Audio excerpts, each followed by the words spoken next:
All right. So, a couple things before we kind of get going.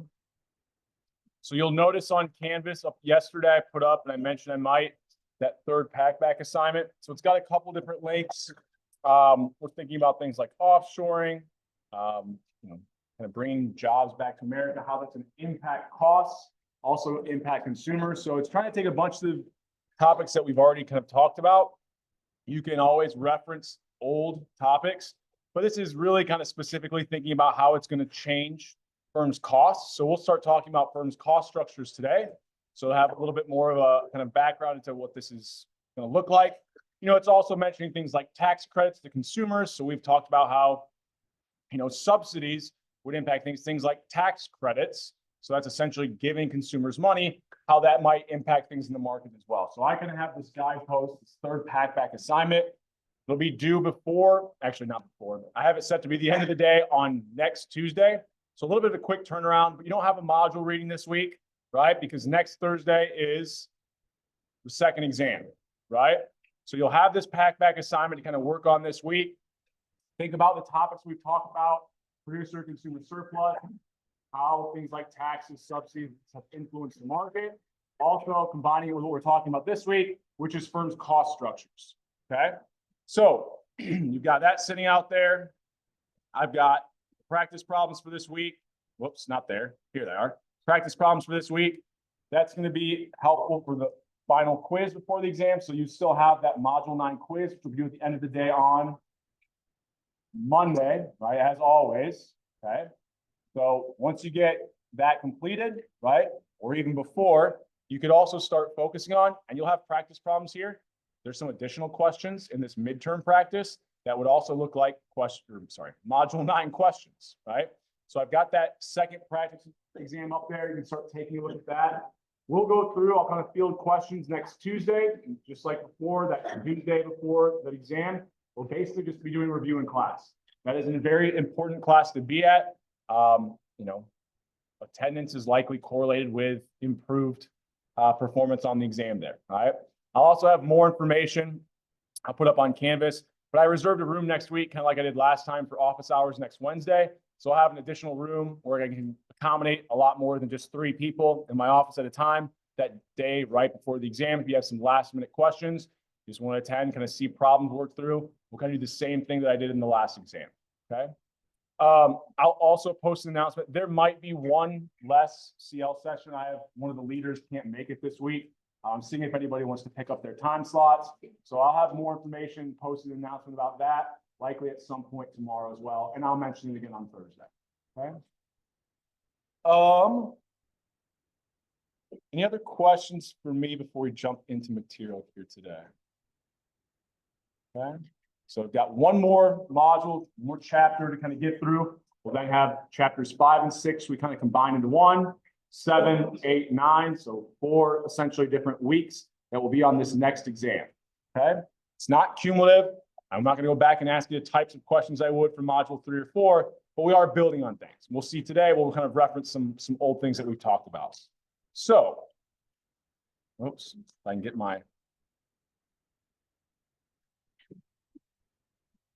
this to go away. There we go. So what we're going to talk about today, our firm's cost structure. So really from here on out, we'll be, they'll still be part of the picture, consumers. And I'll even phrase some things today in the context of consumers, because it's a lot easier usually for us to kind of connect with that, because most of us are generally consumers and not producers of things. But really, after this exam, all we're going to be doing is looking at different markets using this same underlying cost structure. So it's really important we get a good understanding of Module 9, because it's just going to be used the next 4 modules after this next exam, okay? So it's a couple definitional things we'll get out of the way, thinking about firms' costs.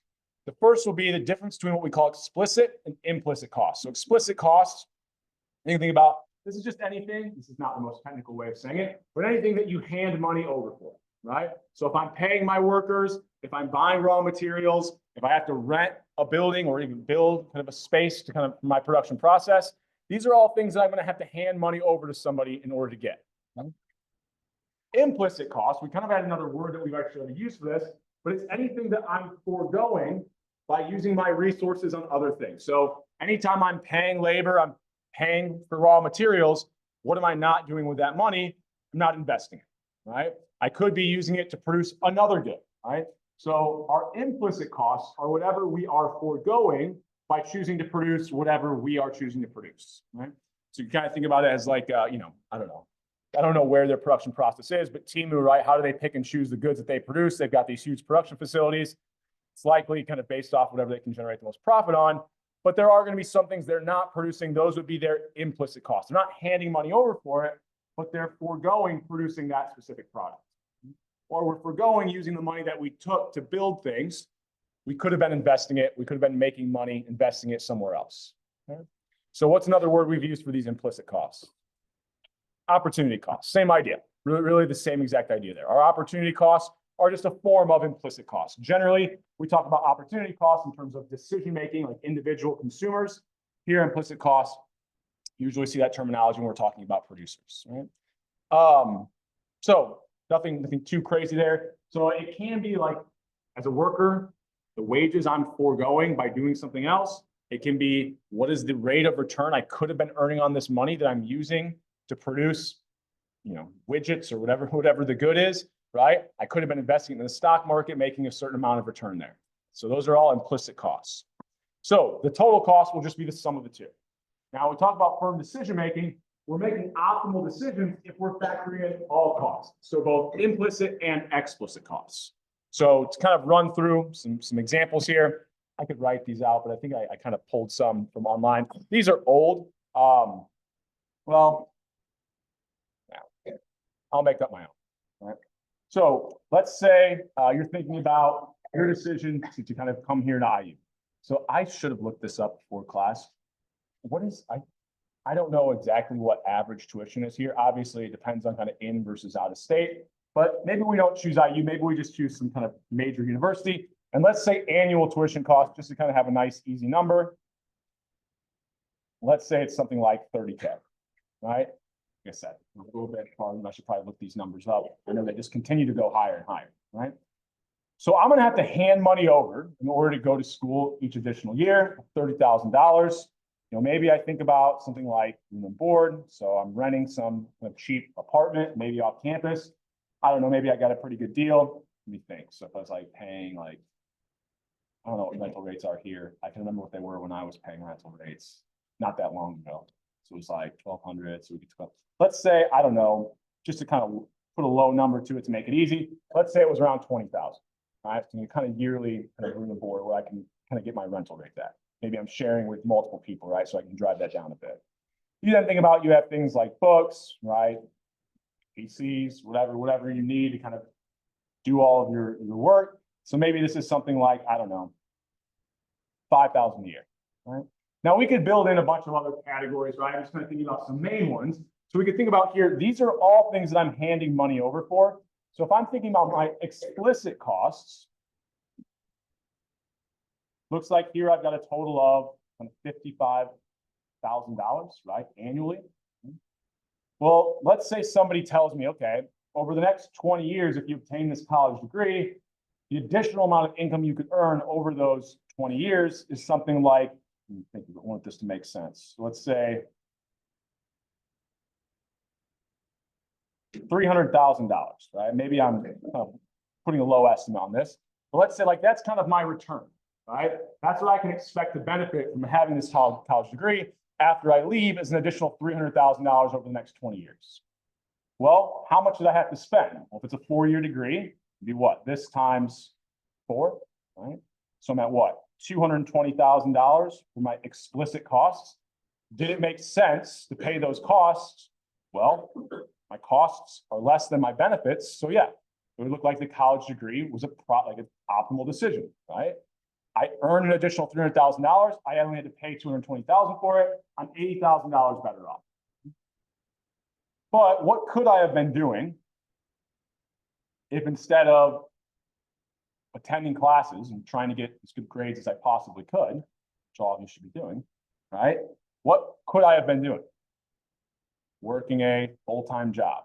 Let's say I'm just going to be some grunt laborer. You can still make a pretty good amount of money. I was telling my other class, if you could get like your CDL and you drive a semi truck, some of those semi truck drivers are easily making 6 figures a year. So let's just think about I'm working like I don't know, a lower paying job, and I'm giving up making $50,000 every single year. I could have went out, been working 60 hours a week, whatever it was, making $50,000 a year for each of these 4 years I was in college.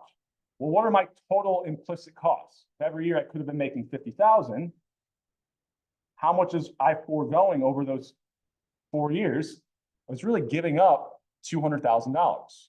So what are my total costs here for this 4-year college degree? Well, I'd actually would want to add up both my explicit and my implicit costs. That was my total cost to obtaining this college degree. So now if I'm thinking about my total costs are $420,000, did it actually make sense to obtain that college degree? Well, the additional wages I can expect are $300,000. My total costs were $420,000. I actually would have been better off had I just continued, entered the workforce early. Now, obviously, this number could be a lot higher, right? Especially for a Kelly Business School student. I think over the course of 20 years, $300,000 would be a pretty low estimate of the additional wages you could expect. But you can kind of see how if I only factor in my explicit costs, I could be making a very different optimal decision than if I was using my total costs. Now, individuals don't just face this decision, companies face these decisions as well, right? So I'm thinking about levels to produce, right?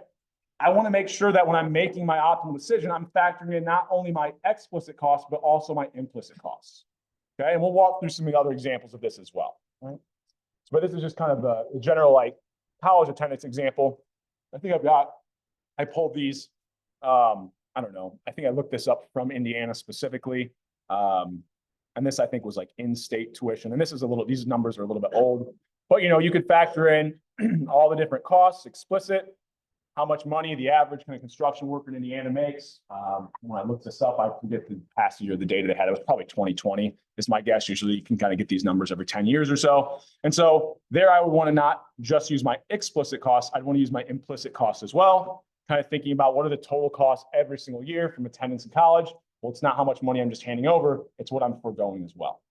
Okay. Any questions on this idea before we keep moving? Okay. Am I that boring? I'm putting people to sleep over there. So what is the main goal of the firm, right? They're trying to maximize profits, right? So the whole reason we need to think about costs is because part of profits, well, it's how much money am I generating? What's my revenue?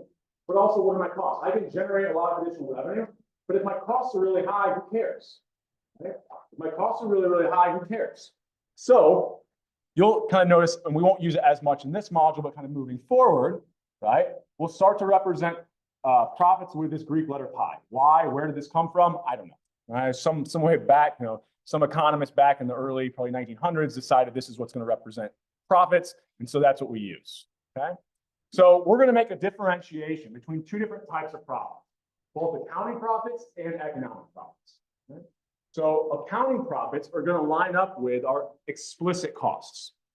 Economic profits are going to be calculated using our total costs, which also include our implicit costs. So if we're thinking about accounting profits, that's just going to be like if we look at the books, we can see how much revenue has been being generated by our company and what are our kind of outlays, what are our cash outlays, what are we handing money over for? That's what's going to be on the accounting books, right? Now, once you get further into accounting courses, not picking on accountants here, they realize the importance of not just factoring in explicit costs, but that we should also be factoring in implicit costs as well. So they have ways of doing that, right? And what they're essentially trying to do is not just calculate the accounting profits, but what we would call economic profits, right? Where we start to put on the accounting books, not only our explicit costs, but also our implicit costs, okay? Or what we're foregoing.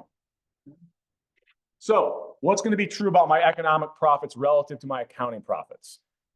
If my total costs include both explicit and implicit, my economic profits will always be lower, right? So, and we kind of walk through some examples. If we're thinking about maximizing profits, we want to be a little more specific. Our goal as a company is to maximize economic profits. Okay? And we'll think about why using some very basic example here. So let's say I've got someone and they're thinking about opening up a restaurant. Okay? Their goal is to maximize their own wealth, their own profits, right? So I based this off somebody I knew in high school who actually wanted to open up their own restaurant. And so you can think about all the different types of explicit costs I'm going to have. So I've got wages, I've got to pay my employees, I've got the actual raw material, the food, the product that I have to buy. I've got the rent, I've got to get a space that's big enough for me to run this restaurant. And, maybe I have some machinery, so ovens, I don't know, I don't own a restaurant, huge, large freezers, things like that, right? So I'm going to have to hand money over for all these things. These are my explicit costs. And I'm also generating $500,000 in revenue. So I kind of think about what is this person's profits if we were calculating accounting profits. Well, I would just take my sales revenue, the total amount of money earned, and subtract the total explicit costs, right? So here, what would my accounting profits be? Looks like I'm net positive of $100,000. Okay? So I'm just taking that $500,000, subtracting all of my explicit costs. It looks like, oh yeah, I'll open this restaurant, I'll be making $100,000 a year. It's a pretty good deal. However, what am I foregoing by running my own restaurant? I could be working for someone else. If I'm really talented, maybe I could be a professional chef for someone making $150,000 a year. So you look, I think I'm lowballing this here a bit. Some of these professional chefs that work for like sports teams make way more than that. Like they're making crazy amounts of money. So if I'm good enough and I could be working somewhere else instead of owning my own restaurant, maybe I could be earning $150,000. So if I'm thinking about the economic profits of starting my own restaurant, well, I'm going to factor in everything I was before, but now my economic costs include what is this wage that I'm foregoing. So I now have, if I choose to open my own restaurant, yes, I'm generating $500,000 of revenue. I'm spending $400,000 to do that, but I'm also giving up this salary of $150,000. So now, what does it look like my total economic profits are from starting my own restaurant? Negative $50,000, right? So I now have the scenario where once I factored in my implicit costs, am I better or worse off from opening my own restaurant? Worse, right? And it kind of makes sense. If we just compare kind of what our accounting profits were before, I was making 100,000. But if instead I worked as this chef, I'd be making 150. Well, what was I losing? I was losing $50,000 every year. So anytime we have these negative economic profits, we shouldn't choose to do whatever we were kind of trying to determine the economic profits of, right? If the economic profits are negative, I could be better off doing something else. In this case, working as a professional chef somewhere. Any questions over this idea? Right, so kind of the difference between accounting and economic profit. Okay. I don't think this is too crazy yet. Whoops. So I kind of changed this example just to think about if things would change. Well, first of all, if I instead am not as good of a chef and I can only make $50,000 working somewhere else, what is that going to make it more likely that I should open the restaurant or not? Well, now what's happened to my implicit costs? They're not 150,000, they're only 50,000. So it's going to be more likely my economic profits are positive. In fact, I could go back. If I plugged in 50,000 here, what would my total economic profits be? Positive $100,000. Right? If I only had negative 50 here, or sorry, positive $50,000. If I only had negative 50 here. Now, I also want to introduce the idea that yes, often all the examples that we kind of talked about with opportunity costs and the ones I used a lot today, what you're foregoing is the wages to do something else. But another huge implicit cost, especially when we're talking about companies, is not really like what the CEO could have been working somewhere else. But it's like all this money that we put into producing whatever product we're producing. So maybe we're making bottles of water, we're making, I don't know, tape dispensers, whatever the product is. I could have been taking that same amount of money and investing it, making some return on my investment, right? So instead of spending that $400,000 on opening my own restaurant, let's say I just threw it into, I probably chose mutual funds here, did I? Yeah. Let's just say I threw it into mutual funds and earned some relatively small rate of return on it. I'm also, by opening my own restaurant, foregoing whatever I could have made by investing that $400,000 that I put into the restaurant. Right? So, rates of return are relatively high. I mean, sometimes mutual funds in any given year can return up to 10%. That $400,000, not only could I maybe see that I'm foregoing 10,000, if I could get a 10% return rate, I'd actually be giving up making $40,000 over that year because I'm taking that money, I'm not investing it, right? And I'm using it to start this restaurant or start this company. Okay? So when we're talking about these large corporations, I mean, we're talking about millions, of tens of millions of dollars that they put into the production of something. What could they have done with those tens of millions of dollars? Invested them, and even if the interest rate or whatever their rate of return is relatively low, that can equate to a pretty large amount of money, right? So we want to be factoring those in as well. This is kind of an example where I factor in not only my foregone wages, but my kind of foregone returns on an investment that I could have been making if I hadn't chosen to start this company or start this restaurant in this example.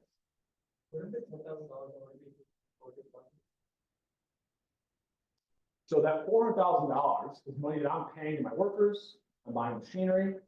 That $10,000 is how much money could I have made if I took that same $400,000 and invested it somewhere else, right? So because I'm putting it into labor, machinery, all these things for my company, I'm not earning that return on investment somewhere else. Does that make more sense? Yeah.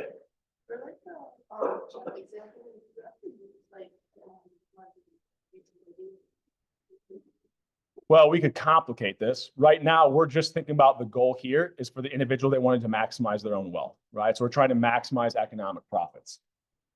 I'm setting this up in the context of like one person. We're really talking about firms here. In general, we assume in our simple models that firms don't have any like preferences other than maximizing profits, right? In this context, what could you also factor in? Well, no, maybe I don't just care about sales revenue. Maybe I value the freedom of having my own restaurant versus working for someone else. So you just complicate, right? You're just adding in additional types of benefits that people care about. And we still could see this with companies, right? Sometimes companies will choose to produce a product that doesn't maximize economic profits. If we simply looked at sales revenue, total implicit, explicit costs. Because what else do they care about other than revenue? Saving the environment or whatever their cause is that brings them as a company utility. But in most of our models, we assume that companies as a whole, maybe the people running them have utility, but companies as a whole, when we look at the data, generally, they make decisions based off of maximizing economic profits, right? Now, there might be some more complicated models where they start to care about things. So maybe they produce less efficient products because they think they get some benefit thinking they're helping the world solve this crisis or this, but so yes, it's a valid point. But for our simple models here, we're assuming that we're just thinking about how do they make decisions based off of the profit side of things. We could then complicate it if we had what we would call like utility functions, that they might care about things other than just maximizing economic profits. Is that what you were getting at? Yeah. Any other questions before we keep moving here? All right. So the next topic we'll kind of talk through is this idea of sunk costs, right? So sunk costs are going to be a cost that no matter what I do moving forward, no matter how much I decide to produce, whether I start my own business, I'm locked into these costs. So maybe for a company, this is something like we've already signed a lease agreement for this building over the next year. Doesn't matter if I change my mind, I'm locked in contractually to this lease agreement, right? So it doesn't matter if I produce nothing this year, I produce 100, 1,000 units, I'm locked into this sunk cost. I've got to pay it no matter what, okay? So when we're thinking about these sunk costs, should we be using them to make decisions moving forward? Well, if I choose an example of starting my own restaurant, if I'm already locked in to this cost, if I decide to run my own restaurant or I don't, I still would have that same cost of that lease agreement I'm locked into. It doesn't matter if I choose to open a restaurant now or not, I still have to pay that. I think it was $100,000. I forget what the exact lease amount was, right? Once I have these sunk costs, it doesn't matter what I do, I have to pay that cost either way. So it doesn't matter about what two scenarios I'm comparing, that sunk cost is always going to be in both scenarios. So it kind of like cancels out. You want to think about it that way. So we shouldn't be using sunk costs moving forward to make decisions at all. So I've got what I think, right? I guess, no, skip my bullet point. So this would be kind of the idea of there's no use crying over spilt milk, right? We've already agreed that we have to pay this cost no matter what. I shouldn't even factor into my decision-making moving forward. So let's use a really dumb example. And I realize the movie probably costs a little bit more than $10, but it's a nice easy number for me to use, right? So let's say, and maybe it's not like this nice movie theater. Sorry, this is a tangent, but I feel like these don't exist anymore. When I was younger, there used to be like the nice movie theaters that you would pay like $15 a movie to go, $10 to $15. And there used to be like $2.50 movie theaters that looked like the building probably shouldn't be allowed to operate, right? But anyways, let's assume that we have one where you can pay $10 and go see a movie, okay? So on your way to this movie, you've already decided that it's worth it to you. So if you've decided it's worth going to the movie that costs you $10, what must be true about your marginal benefit? Greater than the marginal cost of $10. Right? So let's say you're on your way to this movie and you go look in your wallet and you realize, I thought I had a $10 bill there. I don't. So I've lost $10. It's a sunk cost. It now doesn't matter if I go to the movie or not. I'm still going to be out that $10. I dropped it on the way there. Or if you want to think about it this way, maybe I lost my ticket, right? Should I go and buy another ticket? Well, it doesn't matter if I choose to buy another ticket or not. I'm still out that $10, that lost ticket that I already spent money. So should I go buy another ticket or should I still choose to go to this movie if I realize I lost the $10? As long as we don't have a budget constraint issue, what should still be true? Well, my marginal benefit is still greater than that $10. If I made the decision initially, my marginal benefit hasn't changed. I haven't gone to see the movie. It's still that marginal benefit that must have been greater than $10. So we can walk through why it would make sense that I should still choose whether or not I lost the ticket or I lost the $10. I should still choose to go to that movie. So if we think about the different scenarios, so let's say I buy the ticket and I lose it, right? So I already spent $10 on it, but now it's gone. If I choose not to go to the movie, well, first of all, what would my marginal benefit have been before from attending the movie? We said it must have been greater than this marginal cost, which was $10. So just to put a hypothetical value to it, let's assume that that marginal benefit was 20. Okay? If I choose not to go to this movie, what's my marginal benefit? 0. I didn't go, right? What would my cost be? Well, I bought the ticket that I lost, so I'm still out that $10, right? What happens if I choose to go to the movie, right?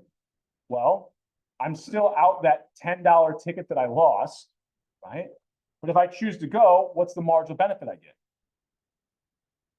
But in order to go, I have to buy another ticket. So my total net benefit here would be what? Which of these is better, 0 or negative 10? It's kind of weird, but 0, right? Negative numbers are worse, right? You can play around with any value you want. You know that the marginal benefit had to be greater than the marginal cost if you chose to initially buy that ticket. So even if your marginal benefit was only 11, what would the payoff be if you don't go? Well, once again, just the ticket that you lost. What if your marginal benefit was 11? Well, you should still choose to go because which of these is better? Negative 9 is actually better than negative 10. Right? So in a way, a lot of the times when we have these sunk cost examples, making the decision to still like go to the movie here, it's not going to like provide me necessarily with positive net benefits, but it's going to minimize my loss, right? That sunk cost is happening no matter what I choose to do. Moving forward, how can I now minimize my losses? So this is kind of a really easy, stupid, I guess, example, but it really highlights that as long as I would have made that decision initially, as long as I know the marginal benefit was above the marginal cost initially, it doesn't matter if I lose 50 tickets. It's always going to be better off for me to choose to buy that next ticket and go to the movie, right? Because I know that marginal benefit is still greater than the marginal cost. And these sunk costs, once I lose something, it's gone no matter what I do. Yeah.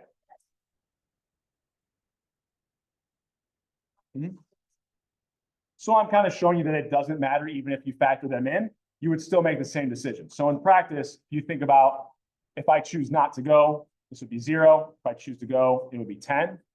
Well, yes, technically it's 0 and 10, but I did have, if I'm actually calculating what your profits were, you did lose that ticket still, right? So you're right, in my decision-making process, I'm not actually factoring that in. But if I were to actually calculate the profits, it wouldn't matter because that cost is going to be there in both scenarios. Yep. Hmm? How would that be a cost to the benefit of like using it if we were opening up so it's a sunk cost in the sense of if I operate the restaurant, right? I still have to pay whatever that lease agreement is. If I choose not to run the restaurant, I still have to pay whatever that amount was. So it's going to be there no matter what I choose to do. If instead the lease agreement was like contingent on me opening the business, that's a whole different story. But then it's not a sunk cost, right? Because the whole definition of a sunk cost is it doesn't matter what decision I make moving forward, this is going to be a cost no matter what. I mean, I can factor it in when I calculate the actual profits. When I'm making my decision making, you don't really need to factor it in, right? 0, 10 is greater than 0. I can factor it in and I'll still see that, oh yeah, 0 was better than -10, right? But in practice, we generally just ignore those sunk costs, makes math a little bit easier. And we really shouldn't be factoring them in. But if we did, they'd be there no matter what we chose to do, right? So they would be in like like say I had 50 things to choose from producing, that sunk cost would be in every single one. If I'm subtracting 10 from every equation, it's not going to change the relative size of any of those options. Yep. Any other questions on this before we keep moving here? Okay. So let me think about if there's anything else I want to say here. So I have what? So what do we say? The sunk cost fallacy. So when we see companies and people make decisions where they factor in this sunk cost, where they like treat it as though, oh, well, I bought the movie ticket, like I paid the 10, I should pay another 10 because like I've already lost it. You shouldn't be factoring that in at all, right? You shouldn't be thinking about that $10 you lost, making your decision moving forward. In fact, I'll give you, maybe some of you, this will connect with, maybe some of you will be like, snooze, turn off, no, listen to me. Maybe you already have. So so I don't know how many of you are sports fans. It doesn't matter what sport you're interested in. There's an example. I don't know all of them because I don't follow every single sport, but there's an example in every sport, right? This would have been a better example a couple of days ago, but we're close enough that some of you might know. There's a team over in Cleveland called the Cleveland Browns in the NFL. They gave an individual over $200 million of guaranteed money, right? It didn't matter if that individual stepped on the field at all. They are guaranteed. I don't even remember the exact number. Someone probably knows it here. But what was it? $230 million, right? If that quarterback is absolutely terrible, if I play them, what do I have to pay? If I don't play them, what do I have to pay them? So what decision should I make moving forward about who I should play at quarterback? I should evaluate who's the most likely to increase the number of wins and the number of revenue I have, right? That sunk cost is gone no matter what I do moving forward, right? And we see these sports teams fall victim to this all the time. They'll give this huge guaranteed contract. It doesn't matter if the person plays there for another 3 years, 4 years, like there is a length of time on it, but if it's guaranteed money, they have to pay that no matter what. They shouldn't be making their decisions moving forward based off of what they already gave that player, because that money's gone. That money's gone no matter if they choose to play them or not. Moving forward, you should just be making a decision about what are the marginal benefits of playing that player versus what are the marginal costs. And if you don't follow it, that player just got injured. So my example, I had this ready to go and then it kind of falls through. But you could, any sport that you want to think about where you see these high guaranteed contracts, you see teams fall victim to this sunk cost fallacy all the time. In their heads, they're like, well, we agreed to pay this person $200+ million. We've got to make sure they play. Well, no, that money's gone either way. Moving forward, you should just evaluate, make decisions based off of marginal benefits and marginal costs. Some costs aren't marginal. Doesn't matter what I do moving forward, they're the exact same. They're not changing. Okay? So somewhat relevant example, we can kind of connect some of the things we're talking about in this class to. That for some people might be a little bit more fun, right? So we're then going to start to make differentiations, and this will come up more next class than it will today. We're going to start talking about the difference between long and short run, right? So we'll call firms' cost structures long run cost structures and short run. So in the long run, what is the long run? This kind of gets to be a weird conceptual thing. The long run for some companies could be a year. Some companies it could be 10 years. Some companies it could be 20 years, right? So all the long run means is it's enough time for firms to be able to change every factor of production. So we'll dive a little bit deeper into the future models and factors of production, but I've already mentioned a few. We're talking about paying workers or labor. We're thinking about machinery or capital that we need. We're thinking a lot of the times in economics, they'll call it land.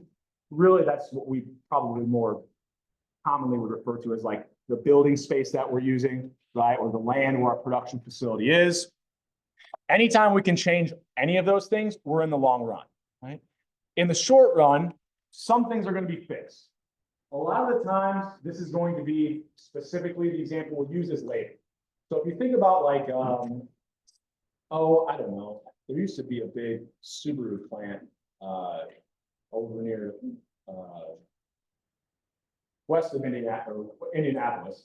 So you have this huge production facility. Can you change that tomorrow? I mean, you can start the plans, right? But if you drive around Bloomington, there's a lot of these industrial parks. You see right now, they're building a lot of these new production facilities, a lot of new buildings. They can't move into there tomorrow, right? And so when we're thinking about changing our production size, our facility size, that can sometimes take years, if not a decade, to build this new production facility. So in the short run, what can we change almost immediately in almost any example? I can show up to work and fire somebody tomorrow, right? So when we talk about labor, we generally think about the short run. I can always change labor.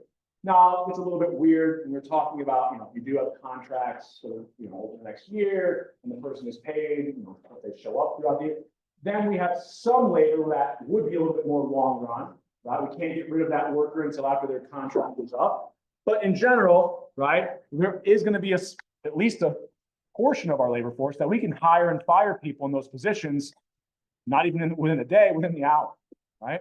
So in the short run, we'll think about there's going to be some things that are not fixed, right? We can change them. In general, we think about this usually is labor. Now, capital, we're thinking about machinery, things like that. That's usually, you kind of go either way. Like usually it's probably not going to be immediate. It probably is what we would call like in the medium run, right? I can get new machinery relatively quickly. So if I'm thinking about firms' decisions over the next month, yeah, we can change machinery over the next month. But I can't change machinery hour to hour. Right? It's going to take a while to kind of get this new capital into my building. So we'll kind of run what's like going to be running behind the scenes over everything we're about to talk about for the rest of today's class and Thursday. So there is going to be some production function. So when I start to invest money into labor, machinery, or capital, I put it into land, right, my production facilities, all of these different factors of production. Now here, in the short run, I said the things we can most often change are usually capital and labor, so we'll kind of focus on those two. My production level is going to be some function of the capital I have and the labor I have. If I'm thinking about like a bottling plant, like for Coca-Cola, it doesn't matter how many workers they hire. If they don't have any machinery for them to operate, our production is going to be zero. I don't think they're going to have anybody bottling by hand, right? And so with some combination of these two things is going to provide us with a different higher level of production. As we increase capital or we increase labor, we can get higher levels of production. If I hire 20 workers instead of 2 workers, I'm going to be able to increase the amount of output that I have. So there's some function that will always be kind of floating around behind the scenes that says, as I change these inputs, capital and labor, this level of output goes up. If it helps you to think about, and they're never this basic, but just to give some context, it could be like, let's say, oh, what do I want? I could have any, let's say I'm producing t-shirts, right? That's the quantity that I'm thinking of. I'm producing a different quantity of t-shirts. that's going to be some function of, well, how efficient is the amount of labor I have, or the quantity of labor, and then how efficient is the amount of capital. In theory, it's not quite this simple. There's usually like an interaction between these two. Maybe there's some squared terms, but there is just in general some function where I could plug in different amounts of investment into labor and capital, and it would tell me how much of my product I could produce. So Coca-Cola is thinking about, I can invest a certain amount of money in my machinery, my workers. What is the different kind of total quantity of Coca-Cola cans or whatever it is I could produce? So this will be kind of floating on around behind the scenes for us, right? We won't talk about specific functions. That would be more like an intermediate kind of micro thing. Okay? However, we are going to talk about, and we can represent these very simplistically, and I'll focus just on labor, right? And we'll think about, we can look at these in table form or graph form. So I'll use this very kind of easy, weird example, which is Chipotle, right? So think about, we're down on whatever street, I forget where Chipotle is at, somewhere near Kirkwood. Right, let's say I've got 0 workers. The product that they're churning out, and obviously they have different products, I'm going to focus on one to make it more simple to talk about. But let's think about it, the number of burritos they can sell in a day, right? Produce and then sell in a day. Well, if I have 0 workers, how many burritos can I produce? 0, right? If I then start to interview people, right? I hire that first worker. Who am I going to want to hire first? So I go through the interview process. Who do I want to hire first? Person that I think produces the highest level of product, right? I want the most efficient worker. I'm not going to hire the worst, right? I'm not going to hire the person that I think is going to be smoking out back, right? I want someone who I think is going to be the most efficient worker possible. So this very first worker, what was our total level of output? They were able to process 1,000 different orders, right? Create, produce, maybe this is over a week or something, right? Well, then who do I hire second? Well, now I go through that, I hire the second best worker. Now my total level of production here is 1,800. What was the change from hiring that second worker? I increased my production by 800. So if I then wanted to hire a third, how much did they increase my overall production? 600, so on and so forth. Okay. So here we've got our total level of production. Also, why won't this thing stay away today? There we go. So I have kind of my total level of production, or my production function. As I plug in different quantities of labor here, here's the different levels of output I can get. So the other thing that we're then going to talk about is, once I have this production function, and I had it in both table form, and I also kind of had that nice kind of graph. So here, I have the quantity of labor, and I kind of had my total output, or the quantity of burritos here. And let's see, I think this was 1,000. This was 1,800. We'll just do the first few, and I think I'll be able to make the point from there. Right? So we had this production function. Okay? Now, before we get too far into this, if I'm thinking about the different quantities of labor I can hire, my output is doing what as I hire more workers? As I hire more workers, what's happening to my level of output? It's going up. But it's doing so at a what? Decreasing rate, right? What does that decreasing rate mean for us? Well, we can actually calculate the marginal product of labor, or the additional units of output every single worker is bringing to our company.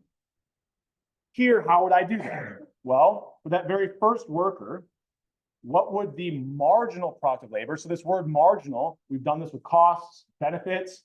If I want the marginal product, or the additional output I'm getting for every additional worker, that is just represented by my slope. How do I calculate slope? Change in y over change in x. Or here it would be the what? Change in my product, the quantity of burritos, divided by a change in the quantity of labor, which here would just be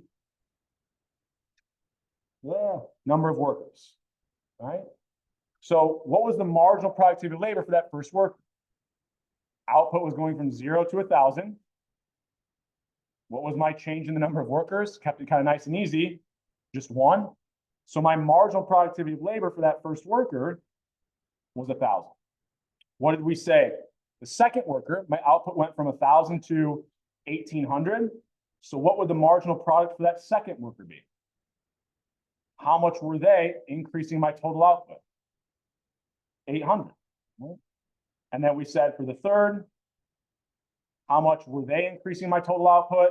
We were going from 1,800 to 2,400, so 600. So what's happening to my marginal product of labor? It's diminishing. Similar to diminishing marginal benefits. So consumers, we have diminishing marginal benefits as we buy more of something. For these firms, they're getting lower and lower additional output per worker as they hire more and more workers. And this really comes from the fact that who am I hiring first? The most efficient worker. Who am I hiring next? The next most efficient. The next most efficient. The next, right? It's going to be that I'm just getting lower and lower quality workers as I hire more and more. Any questions over anything here before we kind of go back to the slides for a second? Yeah.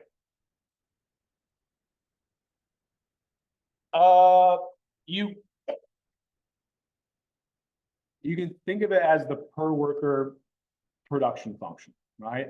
Although generally when we think about per worker production functions, we're thinking about like within a worker, how many hours or something they're putting in. Here, these are like separate workers, right? This is like worker 1, 2, 3. So we want to think of it more as here's the marginal productivity of labor from this one worker, right? Here's the marginal productivity of labor from this second, so on and so forth. Yep. Any other questions before we keep moving here? Okay. Let me think. I might do things out of order here. So let me see. Where are we at in time? And what do I have here?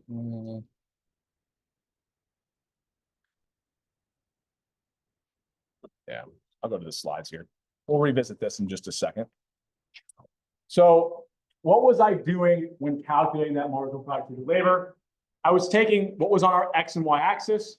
Output was on our Y axis. The quantity of labor was on our X axis. Sorry, did I say that? Output was on our Y axis. Quantity of labor was on our X axis. Okay. So it's really, we were just calculating the slope of our production function to get this marginal product of labor. Okay. What did that look like? Well, for the first worker, the change in output was 1,000. Change in number of workers was 1. Our marginal productivity was 1,000. Second worker, change in output was 800. Change in number of workers was 1. Marginal productivity of labor was 800. We kind of already went through these. Wasn't too interesting because when we have change in the quantity of 1, well, dividing by 1 doesn't change anything, right? Now, what if instead I had the exact same values, but when we're looking at company level data, a lot of the time we're not going to see like one worker. We're going to see like changes in tens, hundreds, right? Kind of depending on the size of the company.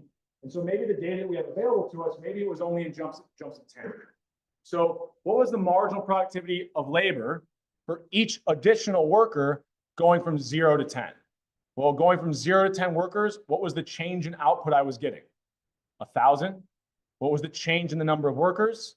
10. So each worker was increasing my output by 1,000 over 10 or, 100. Oh, there we go.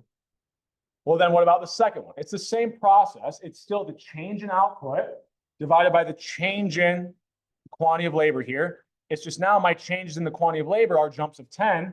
So that change in output of 800 divided by the change in the number of workers of 10. Now I've got a marginal productivity of labor of 80. So it doesn't change a whole lot. It just makes the math a little bit more complicated, I guess. But still, what do we notice is happening? The marginal productivity of labor here, as I hire more workers, it's decreasing. Okay. Any questions? Yeah. This guy? Yep. So all we're doing there is taking the change in output from like where we started to where we're going, dividing it by the change in labor, where we started to where we're going. Yep. Any other questions before we keep on going? All right, so we've got through this. What else did I want to say? Oh, this one should be really easy. If I were to ask you a question like this, what would the marginal product of labor be for the fifth worker here?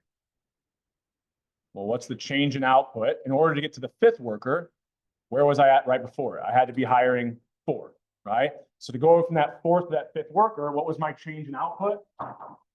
11 divided by the change in the number of workers. It's pretty easy here. It was just 1. So I would just be at that value of 11. Right? That would be a pretty simple type question that we could kind of see us take what we just talked about, apply to an actual problem. So here I've got one that's slightly, well, we've already talked through this, so I want to go kind of quick. I already drew this out for you, right? We have our total production function. We said the marginal productivity of labor is just the what of that production function? Slope, right? So all we did was calculate the slope between these different quantities of labor. We then, well, kind of did this a little bit out of order. We then graphed those out and we could see, oh yeah, that marginal productivity of labor is declining.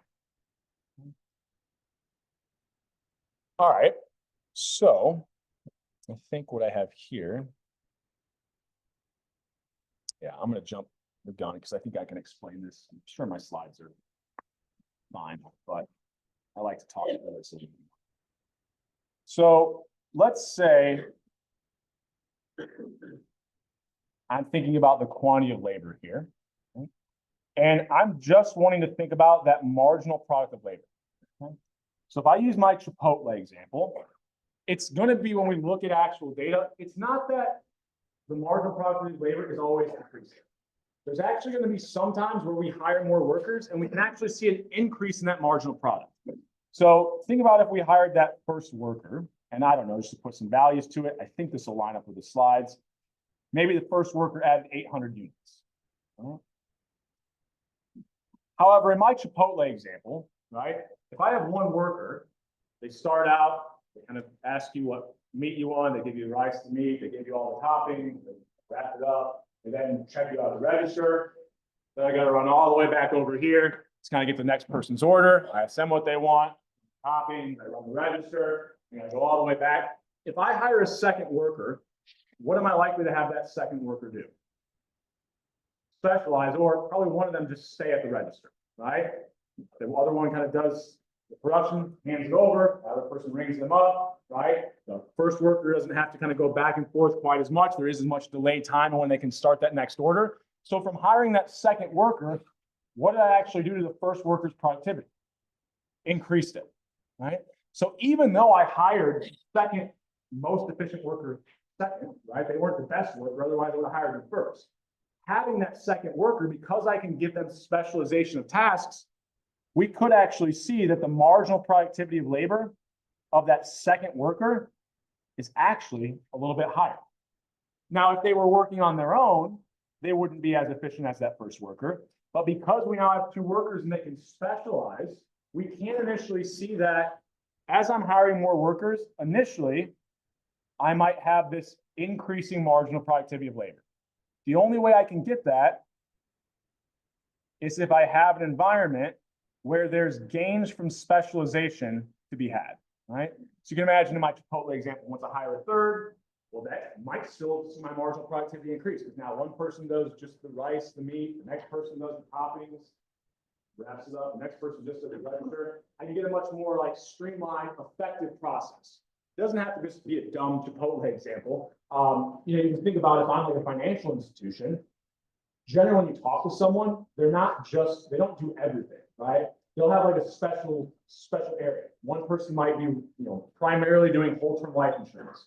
Another person might be doing solely talking through people investing into their CDs. Another person might be investing into mutual funds. Another person might be, whatever it is, these other financial products they have. Everybody kind of specializes in their own area because we want the additional product we're getting per worker. We love it as a company if it's increasing, especially in an example like this. Even in a financial institution, if I'm hiring similar quality candidates, at Chipotle, I'm paying them all the same amount, right? Everyone at Chipotle, unless there's like a shift manager or something, but in general, the workers that are going to be serving you, they're all getting paid the same amount. All right. So I love it if I can pay them the same amount and the additional product they're bringing in is going up even higher. It's like I'm keeping my cost the same or my marginal cost the same, but I'm increasing my marginal benefits. Now, eventually I get to the point where, okay, once I've got 4 or 5 workers, if I hire a 6th, how much am I able to actually allow them to specialize? There's only so many tasks, right? So eventually I just start to hire less and less efficient workers. Once those gains from specialization are gone, eventually we'll get back to this portion of our marginal productivity of labor curve, or diminishing kind of returns to labor takes back over, right? And then from there, as we hire more and more workers, we just see it starts to kind of decrease more and more. Any questions on this idea? Okay. So just to point out, and we don't ever usually see companies get to this point, because if they did, they'd be making some really bad decisions. But like in my Chipotle example, theoretically, the marginal productivity of labor can become negative. If you think about it, Chipotle, if they hire like a 10th worker, they're just getting in the way, right? They're actually causing us to kind of have a poorer process. You could actually end up with negative marginal productivity of labor, but in the context of the firm, we never want to end up there, right? Because the additional output, that's our benefit. So if the additional benefit is now negative, we want to work backwards, right? We don't want to be down here where marginal productivity is negative, right? So in general, we're kind of only concerned with this region where we have positive marginal productivity of labor. Okay. So with that in mind, I kind of have just basically what I drew out here, but I wanted to kind of talk through it, where when we look at that marginal productivity of labor curve, we might see this initial uptick because of specialization, but eventually we know it's going to start decreasing because of these diminishing returns to labor, right? We're hiring less and less effective workers. We hire the most effective first, next most effective second, so on and so forth. Okay. So this is the idea, kind of too many cooks in the kitchen, right? Eventually, right, we can allow, so there's some specialization going on. And eventually we get to this point where we're just hiring less and less efficient cooks, right? Our production, our additional product that we're getting from each additional worker we hire is going lower and lower. Right? So let's try to connect this to the idea of average productivity of labor. Excuse me. So our average productivity is just going to be taking, how do you find the average of 2 numbers? You add them up and divide by 2. How do you find the average of 3 numbers? Add them up, divide by 3, right? What are you doing? You're taking the total amount that those numbers add up to, and you're dividing by the number of numbers you have. That's all we're going to be doing when we calculate average productive labor. We'll take the total output that exists because of these workers, and we'll divide it by however many workers we have, the number of numbers we have. And that's all the averages. So we'll take the total quantity divided by the total number of workers we have. That would give us our average. Okay? So don't hold off on this for a second, right? This relationship is going to exist between our marginal productivity of labor and our average productivity of labor. So I'll try to explain this a little bit easier with some numbers, because I can look at it in table form and also as a graph. If my current average, so let's say we're not even thinking about workers, we're just thinking about numbers. If I've got some numbers and the current average is 10, if I then add in 100 to that set of numbers, what's going to be true about my new average? Has to be higher, right? I'm adding in a value that's way above the average. When I calculate my new average, it's going to pull that average way up, just like your grade, right? If you did much better on this next exam, better than what your current grade in the class is, what's going to happen to your grade? It's going to be increasing. Anytime the additional amount that you're adding is above the old average, your new average is going to be higher. It's increasing. Well, what if I have an average of 10 and all of a sudden I add a 0? What's going to be true about my new average? It's going to be lower. So anytime that number I'm adding in, that marginal product of labor, anytime it's below the old average, my new average has to be small, right? And then if they're exactly the same, there's no change. If I have an average of 10, I add 10 into that set of numbers, the new average is going to be 10. So that's that relationship between marginal productivity and average productivity. So I can see this play out in a table. Now I'm going to give you a graphical representation. So here I changed the numbers a bit from what we had before. Notice here, what was my marginal productivity of labor for this first worker going from 0 to 1? Well, they changed output by 800. Change in labor was 1, so marginal productivity was 800. Now, what's the average? That's just the total output divided by the total number of workers. Here I have a scenario where the average starts out at the exact same point as that first worker's marginal productivity of labor. Now, as I added that second worker, what's their marginal productivity of labor? Well, they were changing output by 1,000 divided by the change in number of workers. I was going from 1 to 2, so that's just 1. Their marginal productivity of labor is 1,000. So adding that second worker, I must have had what? The marginal productivity of the first worker was 800. Marginal productivity of the second is 1,000. I was enjoying gains from specialization, right? Now, when my marginal productivity of labor is above my old average, I'm adding a new number that's higher than my old average. So what should be true about my new average? If I have an average of 800, I've added a number of 1,000, my new average is going to be higher. Sure enough, what's true about my new average productivity of labor? If I take total output of 1,800 divided by the total number of workers, it's went up. Well, now what about the third worker? Well, what was their marginal productivity of labor? They changed output by 600 divided by the change in the number of workers. Here we have jumps of 1, nice and easy. So 600. Their marginal productivity of labor is below the old average. So what should be true about my new average? That lower number is going to pull my new average down, which sure enough, if I calculate the average productivity at that third worker, take my total output divided by the total number of workers, 2,400 over 3, I get a lower average productivity of labor. And then that continues for the rest of this table, because each additional worker here, my marginal productivity is lower and lower and lower, right? So it's always going to be below my old average. So it's bringing my new average also lower, lower, and lower. Okay.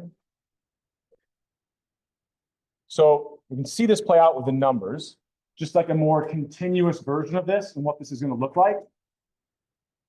And I can kind of maybe walk through it and hopefully make a little bit more sense as I build it.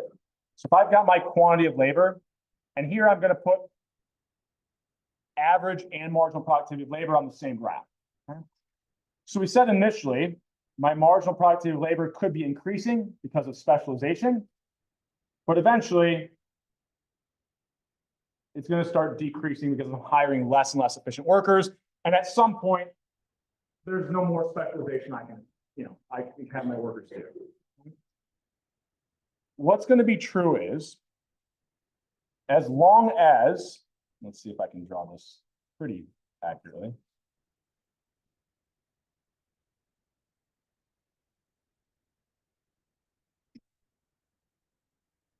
Anytime my marginal productivity of labor, so I'm thinking about different numbers of workers here. So if I'm going from like first to the second, what's true about my marginal productivity of labor relative to the average? So remember, black here is my marginal productivity of labor. So the marginal productivity of labor relative to my average is higher. So I'm adding more output from hiring that worker than what my old average product was. So if I'm adding a larger number, my new average should be higher. So anytime that marginal productivity of labor was above my average, notice what's happening to my average. It's getting higher, higher, and higher. Now, as soon as I get to a point where that marginal productivity of labor, can you see this as green? No. Can you see this as blue? Not really. Here, we'll do it right here. It's a little bit different, right?